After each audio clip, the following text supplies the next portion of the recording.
A bill is not really a bill.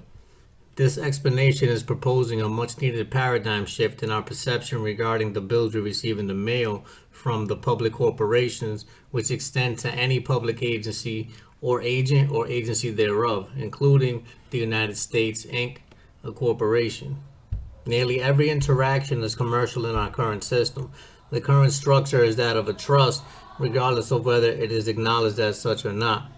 Commencing upon Executive Order June 5, 1933, HJR 192, gold was banned commercially as a means of payment, essentially eliminating private transactions, subsequently fooling the people into voluntarily turning their lawful money into be exchanged for literal monopoly money. Check the color of your money to monopoly money, it's the same color. Backed by hopes and dreams. 85% of adults in America are at a 7th to 8th grade reading and comprehension level. They may not have been aware of what a legal person was and is. It is a corporation. Lawful money was taken out of circulation under the strict stipulation that all public debts would be prepaid in order to not cause any lapse in productivity or any negative consequences arising from the conversion. Not only has this led to constrictions but limitations on the ability to actually pay for anything, and there has been no real consideration or equal exchange of value in any public transaction since HJR 192, June 5, 1933. So from that point forward, a bill cannot be a bill since they cannot charge anyone for anything, since they know we have no money to pay for anything. This extends to any and all charges by so-called courts and prosecutors. Charges are all commercial and taxable events at that.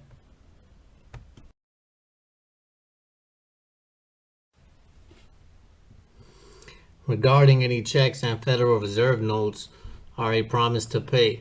You technically can't pay anything since you have no money of substance to pay with. So then what is a bill? It is actually an offer, an opportunity for us to authorize the release of assets held in trust by the trustee as the accountant in order for them to adjust the account. Assets, credit, liability, debt equals zero. It balances out. This payment by equitable title transfer results in discharge or set off of debt. That is how we're supposed to be handling these transactions. Notice that the amount on the bill is a positive number, a credit. It does not have parentheses around it or a minus or negative sign in the front of it, which commonly indicates a negative number. According to even basic arithmetic, this positive number represents an asset that will offset a liability held by the corporation for a commercial transaction. They just need our authorization. You need to assess the tax accordingly. The only way to give an authorization is with an endorsement on the back of the bill, like endorsing a check. Per HJR 192, Public Law 73-10, 12 U.S.C. 411, 31 U.S.C. 5118, then to apply it to discharge the liability on their books for the same amount. They gave you paper to form a trust, a signature on the back of that paperback, credit issued equals settlement. Once the instrument is presented, you are the holder in due course. You have the equitable title to that amount.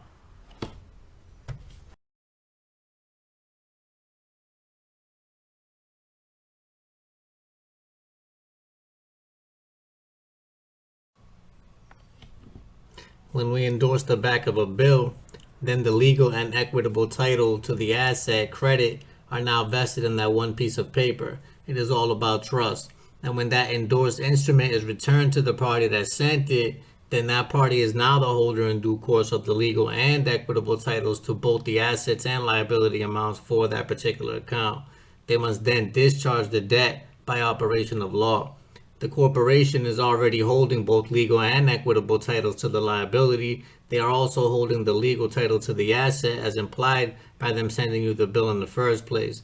The U.S. Corp and all their subcorporations hold legal title to all assets since 1933 and are trustees or agents thereof per the purpose and intent of HJR 192, June 5, 1933 Trust, codified in 31 United States Code 5118.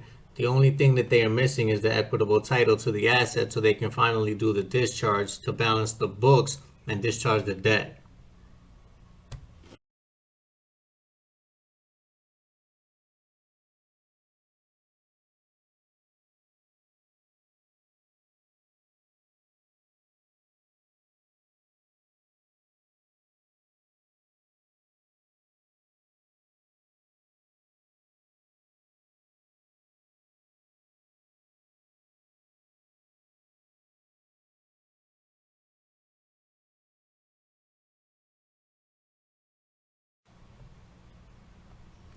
Having both of the titles for the asset amount now allows them to use that asset or credit amount to perform their duty as trustees to settle or discharge the liability or debt amount by operation of law. The trust laws that are invoked when the legal and equitable titles are merged. So the bill is not a bill. It is an asset credit voucher containing the credit amount that we must release to the trustee or agent thereof by endorsing the back of the bill and returning it. This is the duty that the beneficiaries or agents thereof have been failing to perform. How can this apply? The credit cards, mortgages, property tax bills, income tax, child support, court charges, tickets, etc. It doesn't matter what it is. A charge is a bill. So form the trust and balance the books.